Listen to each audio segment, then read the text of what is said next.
రీసెంట్గా మీరు ఒక కామెంట్ కూడా చేశారు. రిమోట్ కంట్రోల్ గురించి జగన్ గారికి ఎక్కువ బాగా తెలుసు. 2 బీల చేతిలో ఆయన రిమోట్ కంట్రోల్గా ఉన్నారు. ఒక బీ బీజేపీ అయితే రెండో బీ ఇంట్లో ఉన్న భారతి గారు అని. అంటే భారతి గారికి క్లోజ్ రిలేటివ్ కదా అవినాష్ గారు. మీకంటే కూడా ఆయనకి ఆ బావ వరుస అవుతారు కదా.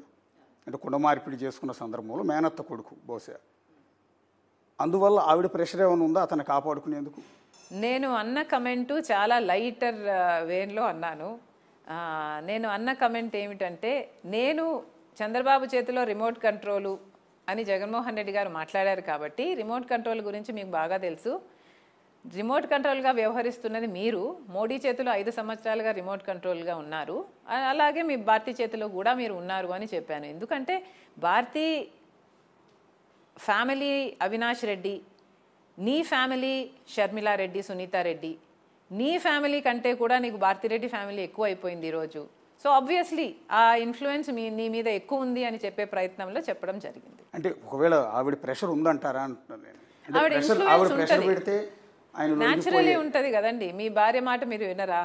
సో ఆబ్వియస్లీ ఉంటుంది, ఆ ఇన్ఫ్లుయెన్స్ ఉంటుంది. వివేకానంద రెడ్డి గారి హత్య కేసులో అవినాష్తో పాటు భారతి గారి పేరు కూడా ప్రధానంగా వినిపించింది. సిబిఐ మెన్షన్ చేసిన పాయింట్ అవుట్ చేసింది. తెల్లవారుజామున మర్డర్ అయిన వెంటనే ఫస్ట్ కాల్ 4:30కి భారతి గారికి వెళ్ళింది అని. సో ఆ ఉద్దేశంతో ఆవిడ పాత్ర కూడా ఉందని ఎస్టాబ్లిష్ చేసే క్రమంలో ఆ మాట అన్నారు అని. $1 మిలియన్ క్వశ్చన్ ఏమిటంటే, జగన్మోహన్ రెడ్డి గారి ఇన్వాల్వ్మెంట్ ఎంత, జగన్మోహన్ రెడ్డి గారు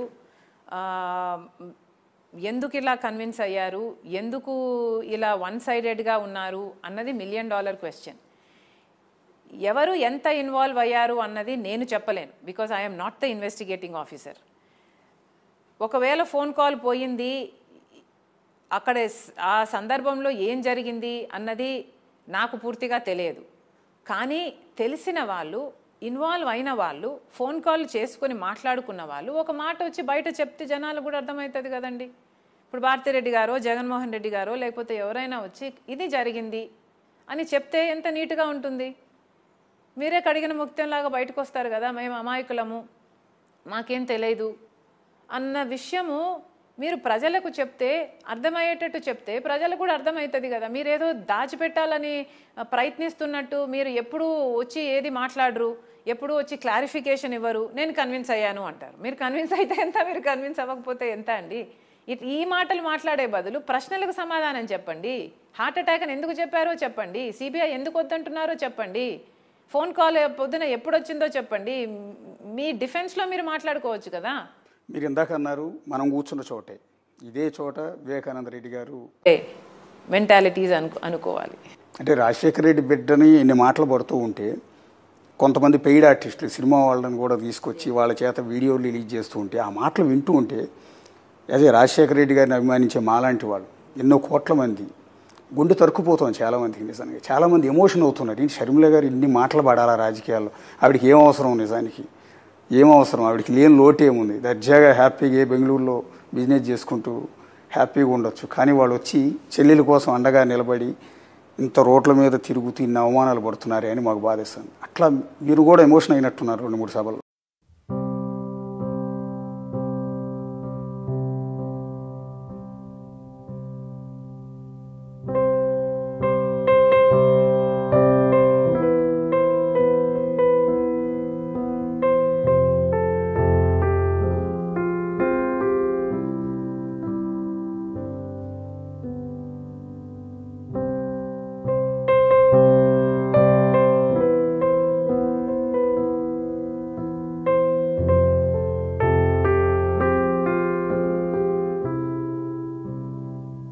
చెల్లెలకి రాకూడని కష్టం కదండి ఇది. ఏ అన్నా కూడా ఇలాంటివి చేయకూడదేమో. బహుశా ఒకవేళ ఆయనకి తెలియకుండా జరిగితే దాన్ని ఇమీడియట్గా కట్ చేయాల్సిన పరిస్థితి కూడా ఉంటుంది కదా. నా చెల్లెలు, నా రక్తం ముంచి పుట్టిన చెల్లెలు, రాజశేఖర రెడ్డి బిడ్డని ఇలా అంటున్నారు ఏంటని ఒక అన్న ఖచ్చితంగా కంట్రోల్ చేయాలి. కంట్రోల్ చేసే పరిస్థితి కూడా ఎక్కడ కనిపించలేదు కదా. ఎక్కడ కనిపించలేదండి అసలు. కేసీఆర్ నా వెహికల్ను టో చేసినప్పుడు కూడా మోడీ గారు అడిగారంట ఆయనని, కానీ ఈయనలో చలనం లేదు. అంత బండరాయిలాగా తయారైపోయాడు. ఎట్లా అండి మీ ఫ్యామిలీ విషయం? నిజానికి చాలామందికి జనానికి తెలుసుకోవాలనే ఉద్దేశంతో అడుగుతున్నాను యాక్చువల్లీ. అసలు ఒకే తల్లికి ఒకే తల్లి కడుపును పుట్టిన అన్నా చెల్లెళ్ళు కలిసి పెరిగారు, కలిసి ఆడుకున్నారు, కలిసి చదువుకున్నారు. సరే పెళ్ళైన తర్వాతో లేకపోతే పిల్లలు పుట్టిన తర్వాతో ఫ్యామిలీస్ కొంత మీరు బయటకు వెళ్ళి ఉంటారు. కానీ ఎందుకండి అంత సొంత చెల్లెల మీద అన్న ఇంత దారుణంగా బిహేవ్ చేయాల్సిన అవసరం ఏంటి? రాజకీయం అనేదంతా తెలియదండి. అదే నాకు కూడా అర్థం కాని విషయం. అధికారంలోకి రానంత వరకు జగన్మోహన్ రెడ్డి జగనన్న, అధికారంలోకి వచ్చాక ముఖ్యమంత్రి Jaganmohan Reddy is a different person. అసలు నేనే గుర్తుపట్టలేకపోయాను. ఒక్కొక్కటి ఆయన చెప్తున్న మాటలైతేనేమి, ఆయన చేస్తున్న పనులైతేనేమి అసలు నేనే గుర్తుపట్టలేనంత స్థితిలో తయారయ్యారండి. It was shocking. ఎందుకు చెల్లెల్ని దూరం పెట్టారు అని నిన్న ఒక నేషనల్ మీడియాలో ఒక రిపోర్టర్ లేడీ మహిళా యాంకర్ అడిగిన ప్రశ్నకి జగన్ గారు ఇచ్చిన ఆన్సర్ ఏంటంటే, ఒక జనరేషన్ నుంచి ఒక ఫ్యామిలీ నుంచి ఒకరికి మాత్రమే రాజకీయ వారసత్వం ఉండాలి అని. అది నేను మాత్రమే ఉన్నాను, నా చెల్లెలు రావటం నాకు ఇష్టం లేదు. ఒకే ఫ్యామిలీలోంచి వస్తే నెపోటిజం లేకపోతే ఇంకొకటి రేపొద్దున ఆవిడికి నేనేదో మెయిల్ చేస్తే మళ్ళీ కుటుంబ రాజకీయం చేశారని నా మీద ఆరోపణలు చేస్తారు, కాబట్టి నేను షర్మిల దూరంగా ఉంచాను అంటున్నారు. రాజశేఖర్ రెడ్డి గారి తమ్ముడు వివేకానంద రెడ్డి గారు రాజకీయాల్లో లేరా అండి? రాజారెడ్డి గారు రాజకీయాలలో లేరా అండి? ఆ జనరేషన్ అటు పెడితే ఇప్పుడున్న జనరేషన్లో జగన్మోహన్ రెడ్డి గారితో పాటు అవినాష్ రెడ్డి గారు లేరా అండి? వైవి సుబ్బారెడ్డి గారు లేరా అండి? విజయమ్మ గారు లేరా అండి? వైవి సుబ్బారెడ్డి గారి ఏమంటారు చెల్లెలు భర్త లేరా అండి? ఇలా ఎంతమంది లేరండి? బంధువులుగా ఉన్నవారు ఎంతమంది లేరు? లేనిది నేను ఒక్కదాన్ని. బట్ పర్వాలేదు, నేనేమి ఆయనకు ఎప్పుడూ ఇష్టం లేదు నేను రాజకీయాల్లో ఉండాలి అని. కనుక నేను ఎప్పుడూ అడగలేదు నేను రాజకీయాల్లో ఉంటాను అని కానీ, ఒక పోస్ట్ కానీ, ఒక పదవి కానీ నేను ఎప్పుడూ నోరు తెచ్చి అడిగిందని కాదు. ఇన్ఫ్యాక్ట్ ఆయనే చెప్పాడు ఎంపీగా చేస్తాను నేను అని. అమ్మకు మాటిచ్చాడు కాబట్టి అమ్మే అప్పుడప్పుడు అడుగుతూ వచ్చింది తప్పితే నేను ఎప్పుడూ నోరు తెరిచి అడగను కూడా లేదు నాకు ఇది కావాలి అని. ఎక్కడా రాసి పెట్టలేదండి కుటుంబంలో ఒక్కరే ఉండాలి అని, ఎక్కడా లా లేదు, ఎక్కడా రాసి పెట్టలేదు. ఆయన మైండ్లో ఆయన రాసుకున్నారు, ఫైన్, అదే ఆయన ఇష్టం, ఆయన పార్టీ.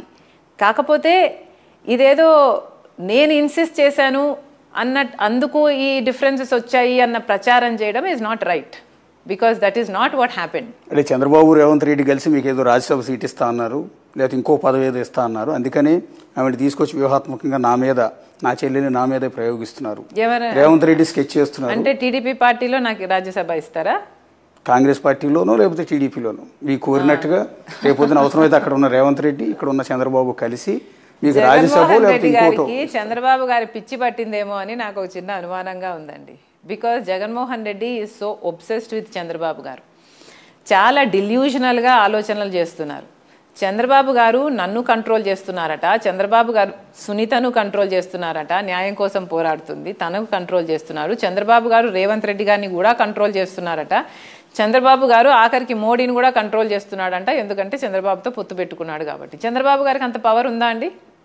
చంద్రబాబు గారికి అంత పవర్ ఉంటే మరి జైలుకి ఎందుకు వెళ్తాడండి? చంద్రబాబు గారు అంత పవర్ఫుల్గా చేసేది ఎవరండి? జగన్మోహన్ రెడ్డి గారు కదా. ఈయనలాగానే పక్క రాష్ట్రంలో రేవంత్ రెడ్డి గారు ఒక ముఖ్యమంత్రి స్థాయిలో ఉన్న వ్యక్తిని పట్టుకొని ఇంకోటి కంట్రోల్ చేస్తున్నాడు అంటే ఏం చెప్తున్నాడంటే ఈయన ఇంకోటి కంట్రోల్ చేస్తున్నాడనా? ఈయన ఎవరి చేతితో కంట్రోల్ అవుతున్నాడండి? ఏం మాట్లాడుతున్నారండి? ఒక ముఖ్యమంత్రి స్థాయిలో ఉన్న వ్యక్తి ఇంకొక రాష్ట్రంలో ఉన్న అపోజిషన్ లీడర్ కంట్రోల్ చేస్తున్నాడా? ఆ అపోజిషన్ లీడర్కు పవర్ ఉంటే ఆయన జైలుకు పోకుండా ఆయన కాపాడుకోలేడా? జగన్మోహన్ రెడ్డి గారికి ఒక పిచ్చి పట్టినట్టే నాకు ఆయన మెంటల్ కండిషన్ మీద నాకు జెన్యున్గా కన్సర్న్ ఉంది. ఒక చెల్లెలిగా I want his mental health to be fine and sound. కాబట్టే ఆ రోజు నేను అద్దం చూపించి, అన్నా మీరు కనిపిస్తున్నారా, చంద్రబాబు గారు కనిపిస్తున్నారా, దీంట్లో చెక్ చేసుకోండి అని పంపించడం జరిగింది. బికాజ్ ఏది మాట్లాడినా చంద్రబాబే కారణం అండి. ఏదైనా చంద్రబాబే కారణం అన్నట్లు మాట్లాడుతున్నారు అంటే ఇంకా మీరు చంద్రబాబు గారు పిచ్చి పట్టినట్టు డిల్యూషనల్గా మీరు ఆలోచనలు చేస్తున్నారు అని మీరే ప్రూవ్ చేసుకుంటున్నారు కదా. ఆయన నాకు రాజ్యసభ ఇవ్వడం ఏందండి? చంద్రబాబు నాకు రాజ్యసభ ఇవ్వడం ఏంటి? చంద్రబాబు నాకు రాజ్యసభ ఇవ్వగలడంటే నేను ఆ పార్టీలోనే చేరేదాన్ని కదా.